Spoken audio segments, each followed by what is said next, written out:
If you want to keep parts of your design safe while you work in Tinkercad, the lock tool is incredibly useful. In this video, I'll show you how to lock objects in Tinkercad, how to unlock them when needed, and why this simple feature can save you from accidentally moving or editing important parts of your model.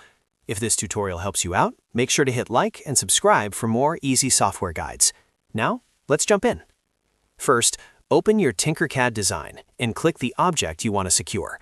This can be any shape, model, or part of your project that you do not want to accidentally change. Once the object is selected, look at the Inspector window in the top right corner of the screen. This is the box that displays the shape settings and editing options. In that panel, you'll see a padlock icon. Click that lock icon to secure the object. As soon as the object is locked, you'll notice a visual change. The outline of the shape will turn purple, which tells you the object is protected.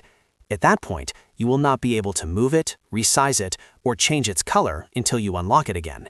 That's what makes the lock tool so helpful when you're building more complex designs. You can use it to protect big parts of your project, like floors, walls, bases, or completed sections that you don't want to accidentally drag while working on smaller details. It's also a great way to keep finished components safe when you're using other tools like Align or Mirror, because those tools won't interfere with locked objects the same way they would with unlocked ones. If you ever need to turn the lock off, just select the object again and click the padlock icon a second time. You can also use the keyboard shortcut Ctrl and L on Windows or Command and L on Mac to toggle the lock on or off quickly. That shortcut is especially useful when you're working fast and want to save time. So the process is simple. Select the object, click the lock icon in the inspector, or use the shortcut, and watch for the purple outline to confirm it's locked.